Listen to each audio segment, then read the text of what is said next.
Oke, selamat malam teman-teman semuanya. Malam Pak. Ya, makasih Jonathan. Jadi selamat malam teman-teman semuanya. Kita ketemu lagi. Ini pertemuan ke-8 ya. Jadi malam hari ini mungkin saya tidak akan membahas materi terlalu banyak gitu ya teman-teman. Saya mungkin hanya mereview saja. Nanti materi selanjutnya akan saya sampaikan setelah UTS. Dan di malam hari ini mungkin saya akan lebih banyak fokus kepada UTS teman-teman semua gitu ya. Jadi saya pengen meng-highlight, kemudian juga nanti akan memberikan beberapa macam contoh ya, sehingga teman-teman punya gambaran terkait dengan proyek yang akan teman-teman kembangkan ke depannya gitu ya. Sehingga nanti harapannya, jujur aja besar harapan saya di proyek akhirnya ketika teman melaksanakan atau membuat sebuah artikel ilmiah gitu ya. Jadi harapannya artikel itu juga bisa dijadikan sebuah publikasi, dan itu adalah sebuah legasi dari teman-teman ketika teman-teman kuliah, itu harapan besar saya ya. Jadi semoga itu bisa terwujud. Nah, untuk bisa mencapai itu ya mungkin saya pengen meng-highlight tentang UTS ya, karena ini menjadi sebuah langkah untuk menuju proyek akhirnya di UAS gitu ya. Nah, itu harapannya seperti itu. Saya akan share screen dulu ya teman-teman sebentar. Ya, sebelum saya masuk ke sini, saya mungkin akan mengulang sedikit teman-teman terkait dengan apa yang saya sampaikan di di pertemuan ke berapa ini waktu ya, pertemuan ke-5 kalau saya tidak salah, tentang 6 atau 5 atau 6 saya lupa. Ini terkait dengan proyek UTS UAS teman-teman gitu ya. Jadi seperti yang sudah saya sampaikan sebelumnya, di sini yang saya harapkan di akhirnya teman-teman tuh adalah membuat sebuah artikel atau membuat sebuah jurnal ilmiah dengan topik besarnya adalah manajemen resiko teknologi informasi. Nah, kalau kita lihat teman-teman ya, karena tadi kebetulan juga saya mengajar di kelas lain dan itu ada pertanyaan yang mungkin hampir sama. Apa sih Pak bedanya artikel dan jurnal ilmiah gitu ya? Apakah boleh kita membuat sebuah artikel dengan sebuah opini? Nah, ini mungkin saya pengen meng-highlight juga. Opini boleh-boleh saja ya. Namun yang saya harapkan di sini adalah ketika teman-teman membuat sebuah opini gitu ya, ketika teman-teman semua membuat sebuah opini, harapannya opini itu didasarkan kepada sebuah data, didasarkan kepada sebuah teori gitu ya. Jadi kasarannya tuh ada alasannya. Karena ketika sebuah opini tanpa didasari sebuah data pendukung, justifikasi, itu adalah menjadi sebuah asumsi belaka. Ya, kalau opini belaka itu namanya bukan jurnal ilmiah, itu hanya artikel biasa yang mungkin bisa dimuat di dalam blog atau di dalam beberapa situs online news lainnya gitu ya. Dan ketika artikel itu menjadi punya bobot, punya teori, punya hal yang berbau ilmiah, makanya itu menjadi yang namanya sebuah jurnal. Nah, itu harapannya. Jadi kenapa di sini yang saya harapkan teman-teman juga pasti akan beropini nantinya, namun di dalam opini tersebut harus didasarkan kepada data pendukung atau ada alasannya atau ada justifikasinya. Nah, itu yang saya harapkan di sini ya. Nah, itu adalah output akhirnya ya teman-teman ya. Ini output akhirnya pada saat UAS. Nah, untuk menuju ke UAS, teman-teman di sini akan membuat sebuah video rencana ya atau gagasan. apa rencana yang pengen teman-teman buat ya terkait dengan artikel tersebut. Konsepnya apa sih? Jadi konsep basicnya dulu ya, teman-teman belum membuat tentang artikelnya atau jurnalisme ya belum, tapi istilahnya teman-teman memberikan sebuah gambaran, bercerita apa sih yang pengen teman-teman sampaikan atau apa yang pengen teman-teman buat nantinya, dan tentu saja disertai dengan berbagai macam alasan. Nah, itu yang diharapkan di dalam UTS nanti ya, ada alasannya, idenya kenapa sih buat seperti itu dan sebagainya. Dan itu akan dibuat dalam bentuk kelompok ya. Jadi harapannya kurang lebih ini sih kayaknya ada 3 kelompok di kelas ini. Nah, videonya durasinya nggak usah panjang, 3-5 menit ya. Kemudian, nah ini yang paling utama adalah video tersebut menjelaskan konsep dan gagasan artikel, masalahnya apa dan tujuannya apa. Nah ini yang akan teman-teman akan teman-teman bahas itu di sisi sininya ya. Nah ini akan saya jelaskan di sini di dalam soal UTS-nya. Nanti ini akan saya bagikan juga ya. Jadi ini tuh soal UTS-nya teman-teman. Jadi nanti akan saya share setelah kelas selesai di dalam Microsoft Teams ini. Jadi tugas bersifat kelompok ya, terdiri dari 2-3 mahasiswa. Masing-masing kelompok akan membuat sebuah video project terkait dengan manajemen resiko. Kemudian tugas dikumpulkan sesuai dengan jadwal yang ditentukan. Jadi jadwalnya adalah tanggal 5 Juli ya teman-teman. Jadi nanti tolong diingat tanggalnya itu adalah 5 Juli. Nah ini jangan sampai kelewatan ya. Nah akan jangan sampai kelewatan. Ini. Nah tanggal 5 Juli. Kemudian tugas dikumpulkan.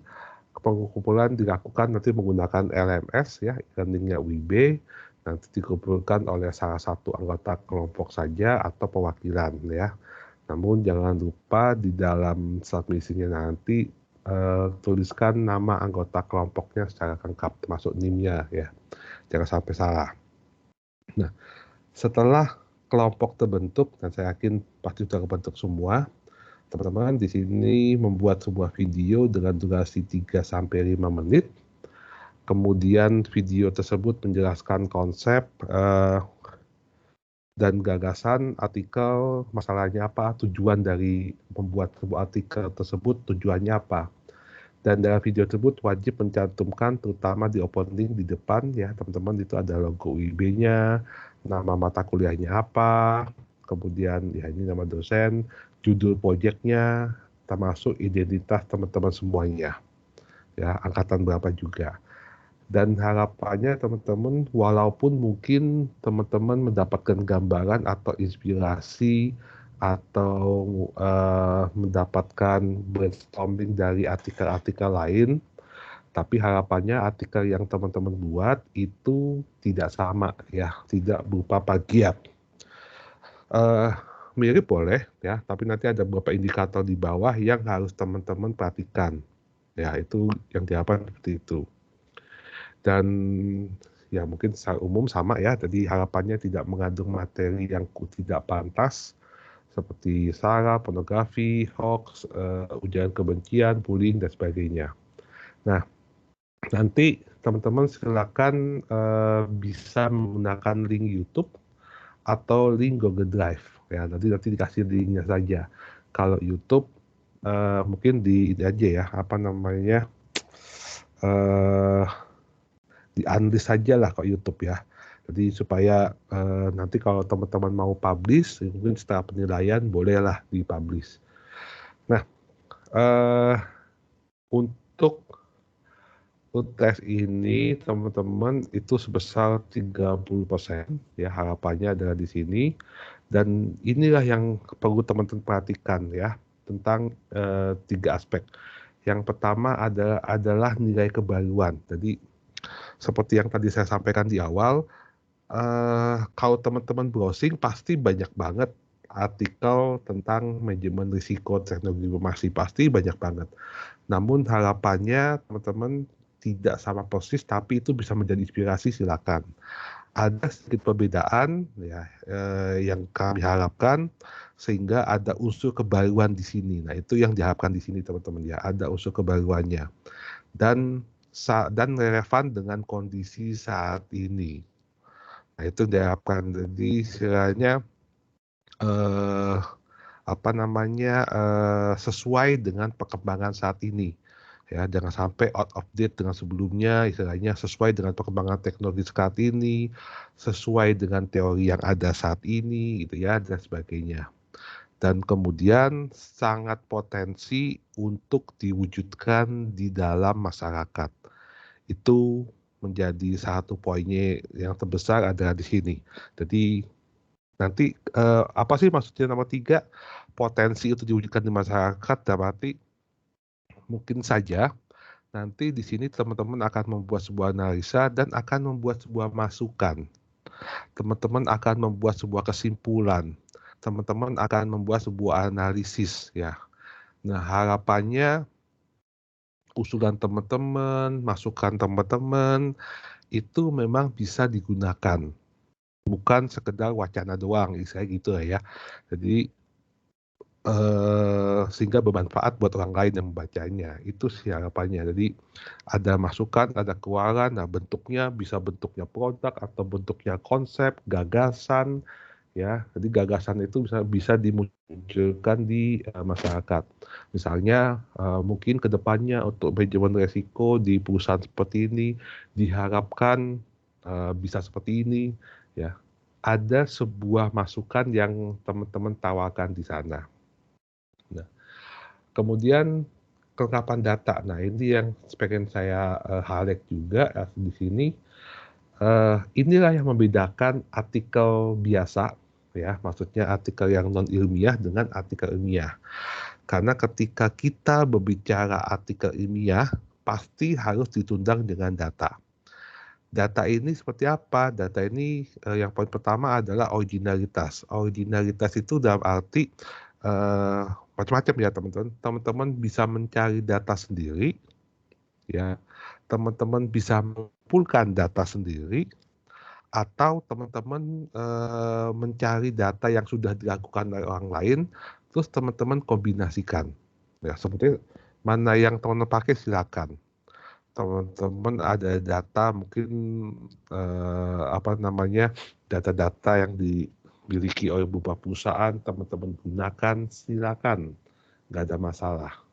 Kemudian kelengkapan datanya, ya, data itu bisa data primer, data sekunder, data diambil dari jurnal, ya, data diambil dari artikel, dari laporan, dari buku, monggo silakan. Nah, itu masuk kepada sumber datanya jelas. Jangan sampai data yang diambil adalah data yang mungkin kurang tepat atau tidak jelas, jangan sampai. Nah, harapannya data yang diambil itu adalah data yang memang terlihat jelas. Itu harapannya di sini. Dan kemudian dari ide gagasan yang sudah teman-teman buat, kemudian kelengkapan datanya, nah teman-teman akan melakukan analisis penjelasan. Nah, penjelasannya pasti mengandung fakta, karena bagaimanapun data dan fakta itu beriringan ya. Ada analisis dan juga ada kesimpulan, ya. Sehingga kalau teman-teman lihat dari 3 poin besar di sini, ketika teman-teman melakukan presentasi nanti di dalam videonya, teman-teman mungkin mulai dulu dengan konsep besarnya. Kenapa sih, alasan apa teman-teman membuat sebuah artikel ilmiah tersebut, ya. Apa yang mendasari, ya. Misalnya teman-teman melihat perkembangan data seperti ini ditunjukkan bahwa banyaknya kesalahan di dalam di dalam perkembangan sebuah software development misalnya ya. Ada beberapa tahapan yang memang membutuhkan analisis resiko. Dan itu menjadi sebuah penting. Itu berdasarkan teorinya siapa, berdasarkan konsepnya siapa. Ya, jadi ada ada dasar dan pondasinya. Ya, karena di sini kan kita belajar mungkin di sini teman-teman juga belum Biasanya yang membuat teori kan memang ya satu profesor ataupun orang expert profesional ya. Jadi, kita di dalam tataran adalah bagaimana kita mengaplikasikan sebuah teori tersebut. Nah, itu yang diharapkan di sini teman-teman ya. Jadi itu yang diharapkan di dalam, membuat, apa ya, untuk UTS-nya seperti apa. Nah, gambaran seperti itu. Jadi kalau di sini saya coba rangkum kan ya, ada ide gagasan, ada nilai kebaruan, relevan dengan kondisi sekarang, kemudian potensial untuk diwujudkan di dalam masyarakat, ada kelengkapan datanya, mulai dari originalitas, kelengkapan data pendukung, ada sumber daya yang jelas, kemudian juga ada penjelasannya, mulai dari fakta, analisis, dan juga kesimpulan. Nah, ini yang akan teman-teman buat ya. Jadi saya mencoba menerangkan dan menuliskan secara detail ya. Harapannya teman-teman juga bisa paham dengan UTS-nya gitu ya. Nah, sekarang saya pengen sebentar. Apa namanya? Saya akan coba beberapa contoh terkait judul yang mungkin nanti teman-teman bisa menginspirasi teman-teman semua gitu ya. Bentar, saya buka dulu. Oke, bentar, saya kembali ke share screen. Nah, jadi saya tadi coba browsing teman-teman ya, dengan ngambil sebuah keyword manajemen resiko teknologi informasi jurnal gitu ya. Kenapa saya menambahkan kata-kata jurnal? Karena ini biasanya yang akan tampil adalah jurnal-jurnal yang apa ya, yang memang biasanya di-upload dan punya dasar ilmiah lah. Dan itu bisa menjadi gambaran teman-teman. Nanti saya juga akan berikan beberapa cara yang lain untuk melihat yang seperti apa. Nah, ini ada beberapa contoh yang saya ambil teman-teman, ya yang mungkin bisa menginspirasi teman-teman semua. Ini contoh aja teman-teman ya, jadi nanti bisa dilihat. Tadi misalnya ini ya, bagaimana analisis manajemen resiko dengan menggunakan COVID-5 misalnya. Dan itu di kasus di sebuah perusahaan. Nanti teman-teman juga bisa menggunakan model seperti ini misalnya ya. Di kasusnya misalnya mungkin tidak harus kepada sebuah perusahaan yang besar, tapi bisa jadi di kasus pada proyek yang teman-teman lakukan sebelumnya misalnya. Ini ada COVID-5 gitu ya, ada COVID-5, ada COVID-4, nanti silakan teman bisa mempelajari itu. Nah, ini isinya kurang lebih kita bisa melihat dari abstraknya ya. Jadi di sini bisa ceritakan PT Global Infotech Solution, perusahaan yang bergerak di bidang solusi IT. Ya, perusahaan menjalankan bisnis dengan cara menjadi konsultan IT dengan memberikan solusi dan bla di sini ya. Nah, di sini pembahasan yang pengen diangkat adalah cara yang tepat untuk meminimalisasi potensi kerugian yang terjadi.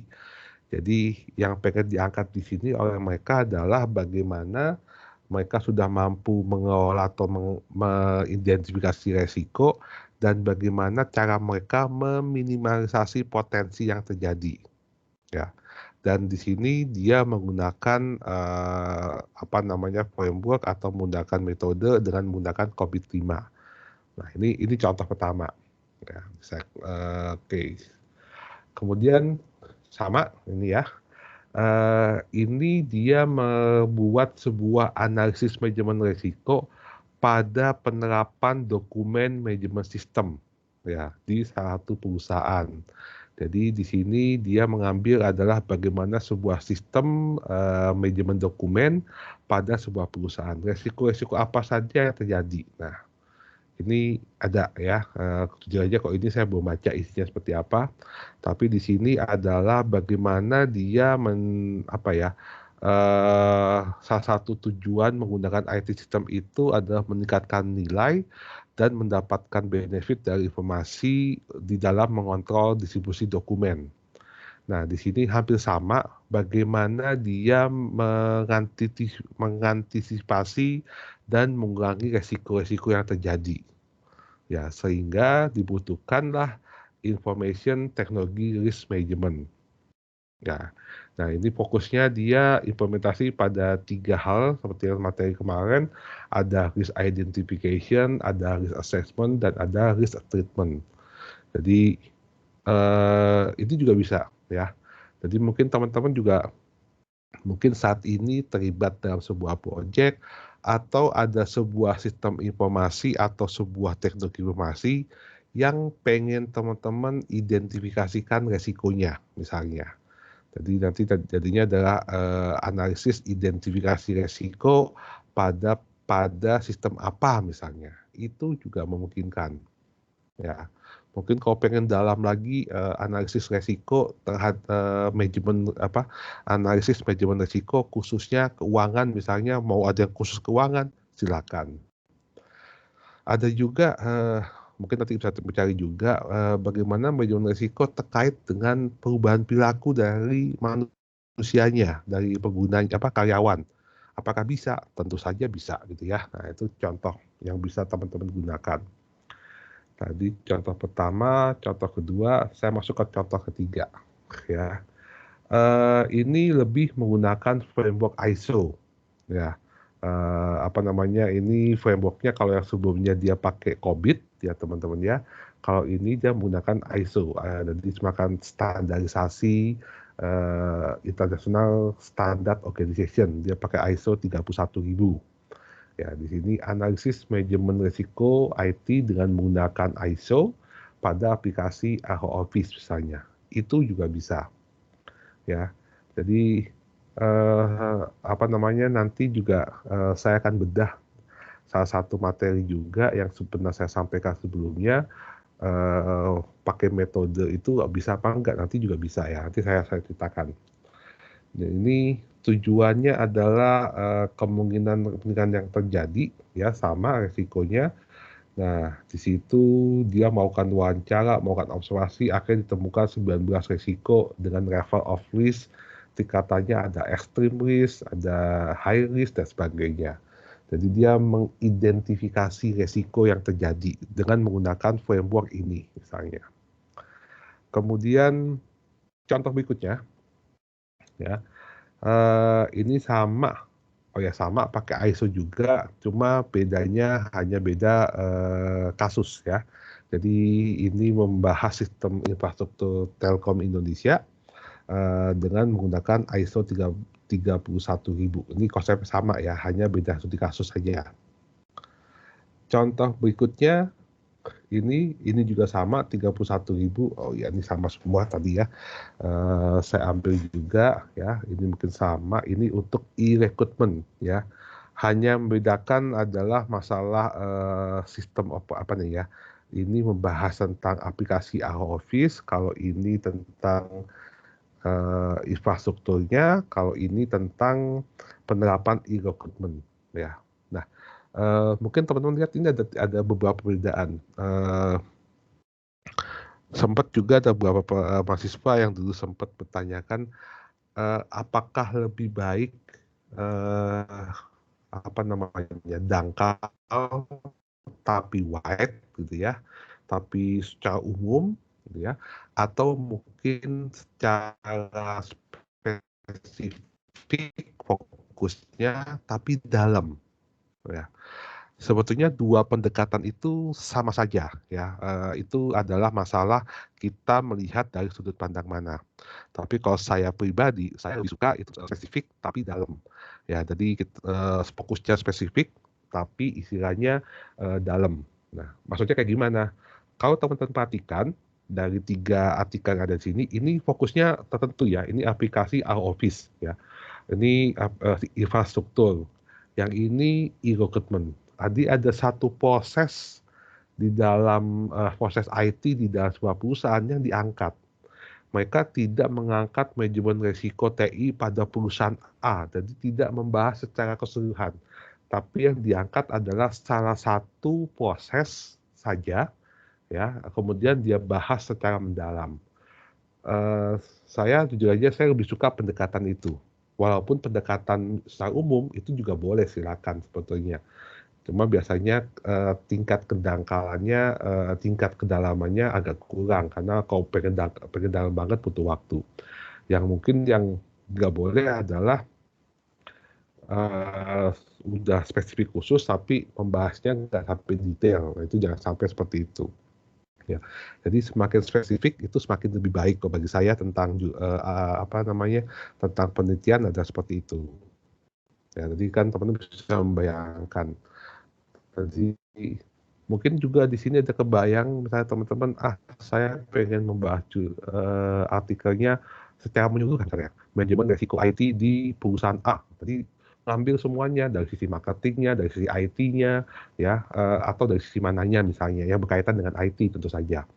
Boleh nggak ya? Boleh aja, silakan. Karena itu adalah masalah sudut pandang dari teman-teman semua.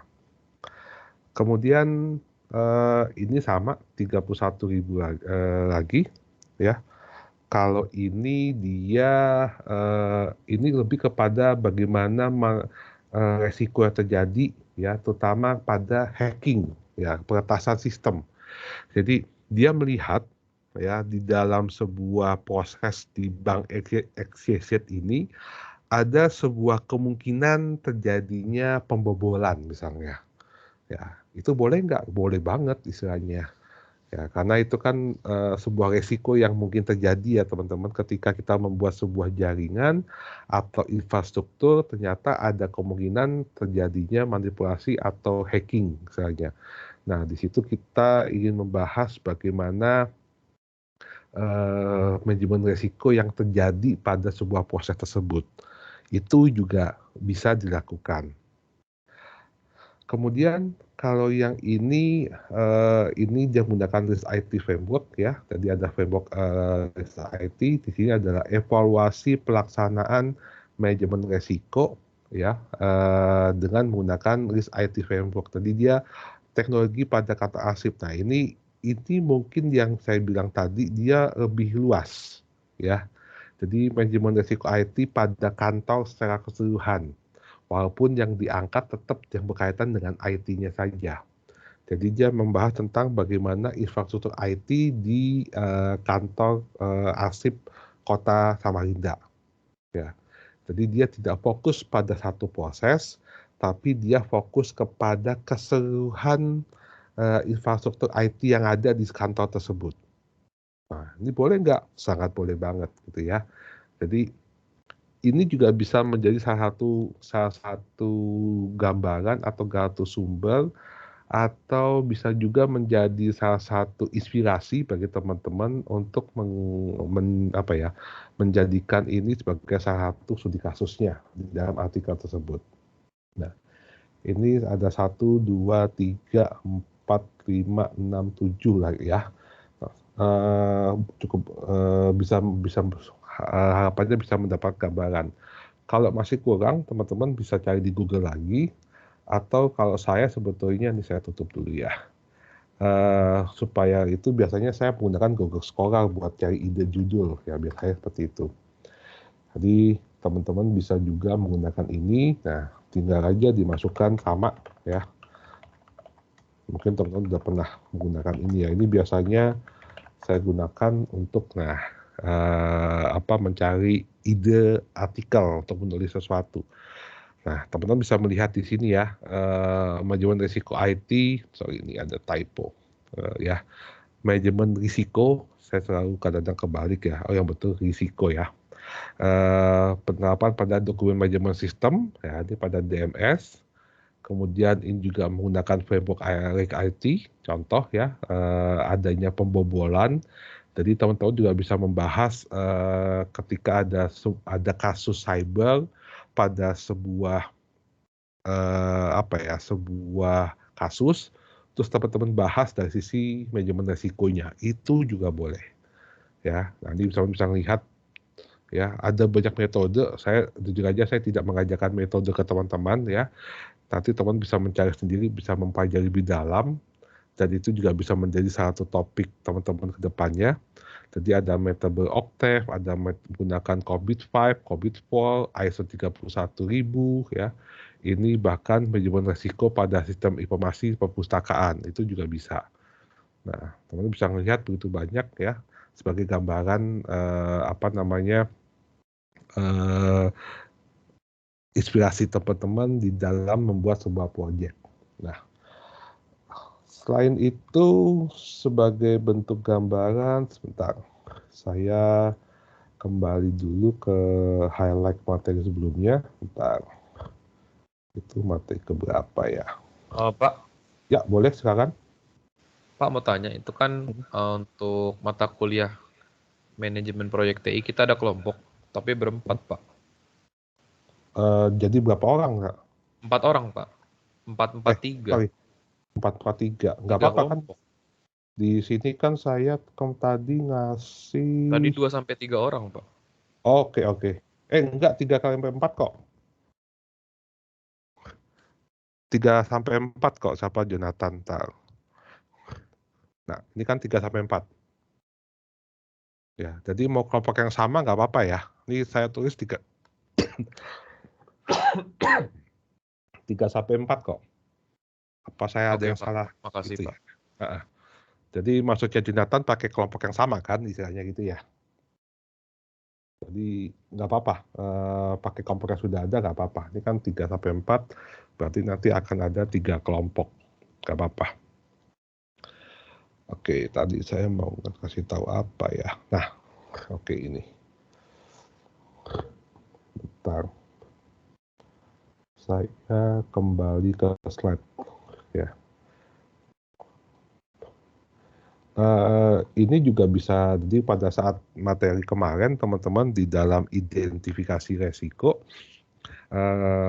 saya sempat menjelaskan metode-metode ini ya teman-teman ya. Jadi saya sempat menjelaskan tentang metode-metode yang ada di dalam identifikasi risk gitu ya. Nah, ini juga bisa teman-teman gunakan dalam menjadi salah satu bagian atau topik di dalam penyusunan artikel. Jadi misalnya analisis identifikasi resiko pada apa dengan menggunakan salah satu metode ini. Jadi fokusnya hanya identifikasi resiko saja. Itu juga bisa teman-teman gunakan. Ya. Jadi nanti teman-teman bisa coba pelajari karena di internet cukup banyak metode-metode ini. Ya, ada brainstorming, DLP teknik, interviewing, root cause, SWOT analysis, assumption analysis, sampai diagram teknik. Ini juga bisa teman-teman gunakan ya. Jadi kalau kemarin kan saya bicarakan konsepnya gitu ya. Nah, nanti di dalam artikel jurnal ilmiah teman-teman itu lebih kepada implementasinya gitu ya. Jadi implementasi brainstorming mungkin kelihatan brainwriting misalnya. Bagaimana sih mengidentifikasi resiko sebuah proyek IT dengan menggunakan brainwriting misalnya. Nanti teman-teman ceritakan prosesnya, akhirnya menemukan resiko apa yang terjadi, dan nanti teman-teman juga memberikan sebuah solusi misalnya. Ya, itu juga bisa. Ya, pakai terapi teknik juga bisa. Yang paling bukan paling gampang sih sebetulnya. Salah satu yang paling banyak digunakan di dalam identifikasi resiko adalah fishbone. Ya, jadi ini fishbone itu paling banyak digunakan di dalam proses identifikasi resiko. Nah, ini juga bisa teman-teman gunakan. Ya, jadi ujungnya pengen melihat apa, terus dianalisis sehingga nanti hasil analisanya adalah masing-masing identifikasi risiko yang terjadi, gitu ya. Dan setelah itu teman-teman akhirnya akan memberikan sebuah masukan bagaimana supaya resiko-resiko itu tidak terjadi, ya. Bukan tidak terjadi, tapi bagaimana meminimalisasi resiko. Biasanya setelah kita, kalau teman-teman masih ingat materi kemarin, setelah kita melakukan identifikasi resiko, ya, langkah selanjutnya adalah bagaimana kita memetakan, ya, mana yang termasuk high risk, mana yang termasuk medium risk, dan mana yang termasuk low risk.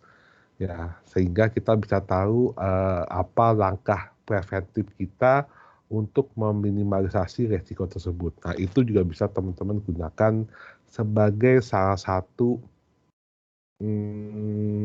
inspirasi di dalam membuat artikel ilmiah nanti. Nah, itu juga salah satu seperti itu. Ya, ini contoh ya, pakai SWOT juga bisa. Ini juga mungkin salah satu yang paling banyak digunakan ya, dan secara teori, secara konsep itu banyak banget kalau di internet. Mungkin yang paling banyak SWOT sama Fishbone ya. Di sini kalau teman-teman lihat nanti bentuknya dia akan bentuk tabel ya. Jadi ketemu strength, weakness-nya, opportunity dan threat.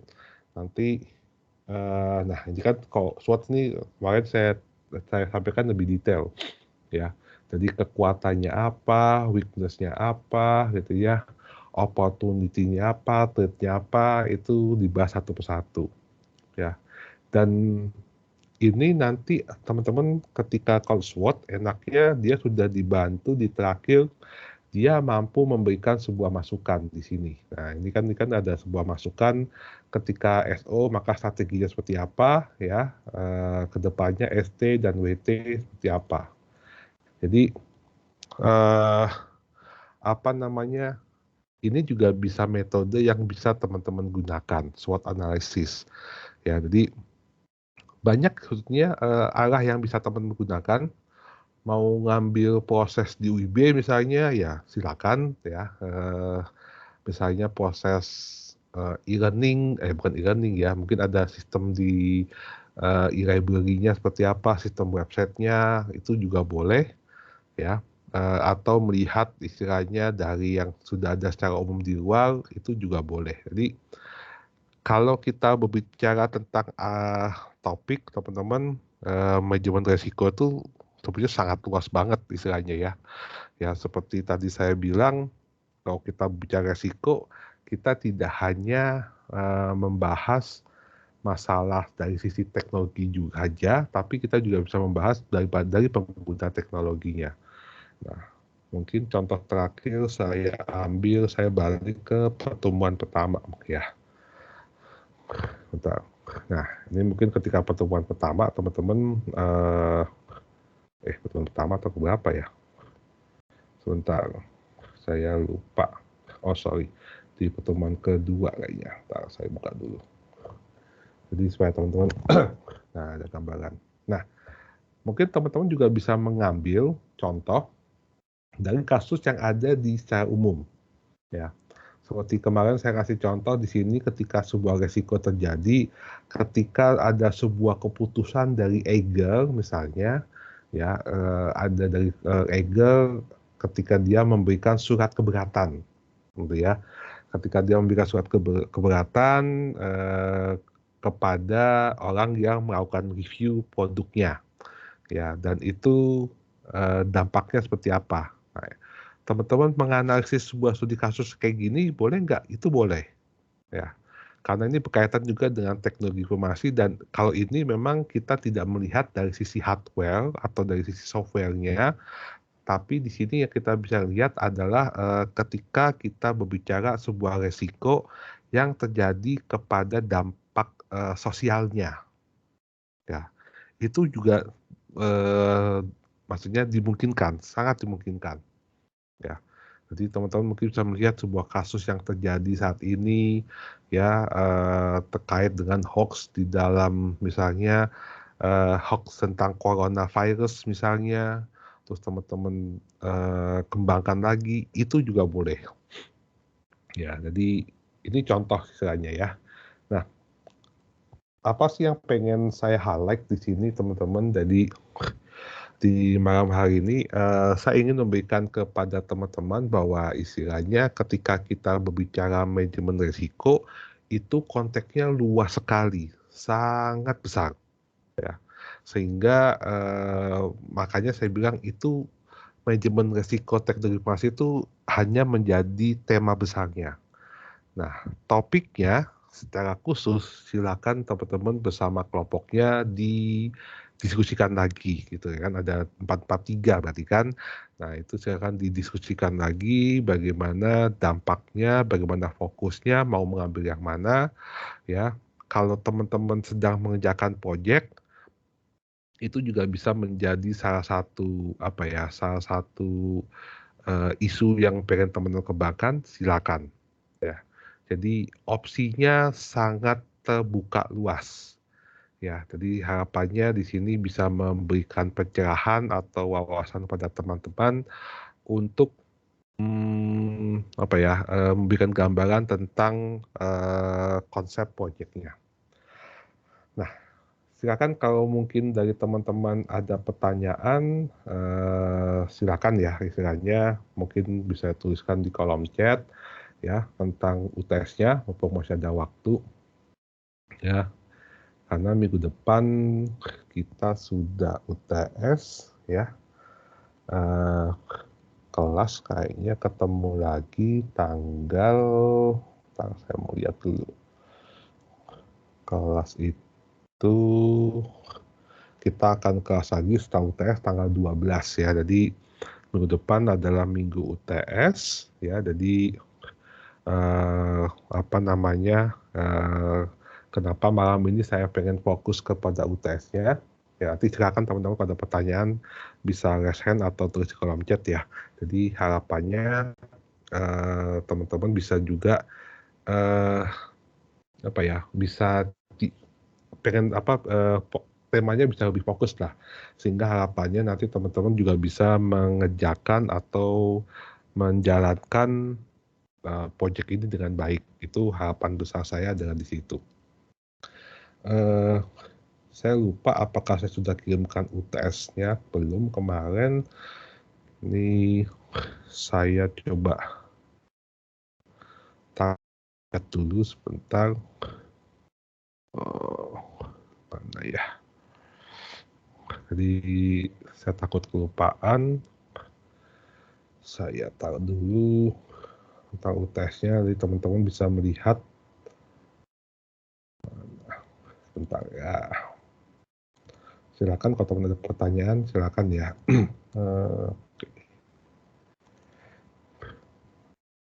Nah, masih proses ya. Nah itu udah saya taruh di kolom chat itu untuk UTS-nya. Jadi nanti kalau teman-teman kelupaan bisa dibuka lagi filenya ya. Nanti juga ketika dalam pengerjaan teman-teman ada yang ditanyakan bisa kontak saya secara langsung ya. Apa harapannya atau teman-teman pengen konsultasi topiknya apa silakan ya, sehingga nanti saya bisa memberikan advice. Oh ya, nanti setelah UTS teman-teman, jadi nanti setelah teman-teman kumpulkan UTS, hasil project teman-teman di UTS itu nanti akan saya review, akan saya berikan masukan. Harapannya itu bisa diperbaiki gitu ya. Kan karena di UTS itu kan teman-teman masih berupa konsep ya, masih berupa ide atau gagasan. Dan nanti mungkin ada sudut pandang yang pengen saya tambahkan atau mungkin saya luruskan dari teman-teman gitu ya. Harapannya sih bukan di-reject ya. Harapannya nanti akan diperbaiki sehingga membantu teman-teman di dalam pekerjaannya sampai akhirnya. Dan harapan kedua adalah tolong didiskusikan dengan teman-teman dengan satu kelompoknya. Jangan sampai nanti setelah UTS ya teman-teman dalam pelaksanaan PWAS itu berganti judul, jangan sampai seperti itu ya, karena harus mengulang lagi nanti dari awal, karena waktu kita di dalam semester pendek ini kan nggak panjang ya, jadi supaya teman-teman tidak kemakan waktunya. Jadi harapannya silakan dipikirkan matang-matang, termasuk juga available tingkat kesulitannya seperti apa, gitu ya, karena masih ada waktu. Sehingga harapannya nanti ketika teman-teman ada masalah, teman-teman juga tahu. Jadi di sini juga latihan bagi teman-teman mengidentifikasi resiko gitu ya. Jangan sampai ide atau gagasan teman-teman untuk eksekusi nanti jadi susah. Jangan sampai seperti itu. Harapannya teman-teman juga harus tahu secara kemampuan timnya seperti apa, sehingga gagasan atau idenya di itu tersebut bisa dieksekusi sampai kepada UAS. Nah, itu harapannya sih di situ. Oke, mungkin kalau tidak ada pertanyaan untuk malam hari ini saya sekian dulu teman-teman. Nanti kita akan ketemu lagi tanggal 12 setelah UTS, dan nanti kalau ada dalam pelaksanaan teman-teman ada yang tanyakan bisa kontak saya langsung. Dan kemudian besar harapan saya teman-teman tetap menjaga kesehatan ya. Saya tidak tahu di Batam, kalau di sini tempat saya di Tangerang saat ini lagi menggila banget ya istilahnya. Jadi tetap jaga kesehatan, tetap jaga prokes, semoga semua tetap dalam keadaan sehat-sehat.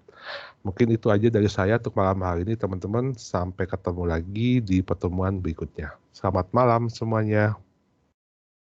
Malam Pak, makasih. Sama-sama.